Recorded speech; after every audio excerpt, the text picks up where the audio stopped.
You spoken to Tim Davie yet, Mr. Lineker? Yet another day of chaos swirling around the BBC's biggest paid star. Have you spoken to the BBC yet, Gary? The man himself tight-lipped over what might be next. I can't say anything at the moment, sorry. Pressure is growing on the BBC Director General Tim Davie, who's flown back from Washington to try and get a grip. But the whole affair has brought attention firmly back to the BBC's chairman, Richard Sharp, embroiled in his own impartiality row.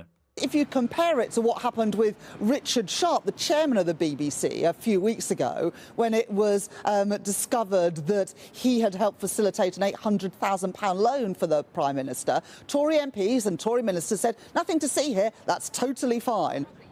The Lineker and Sharp cases are in some ways completely separate. For one thing, the BBC itself has no control over the appointment of the BBC chair. It's a government decision.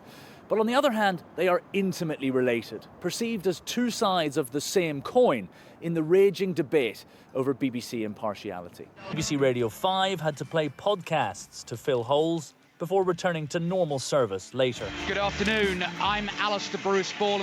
Match of the Day 2 tonight is expected to be a shadow of its former self. Ian's right about you just got to win a game. And some of the BBC's usual faces popped up elsewhere.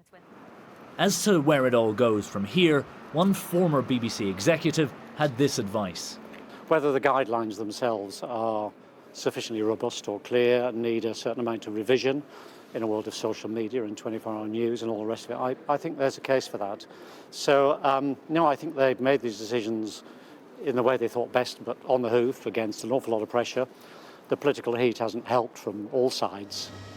The BBC may be in crisis, but there are solutions. The trouble is, there are few that will leave everyone satisfied.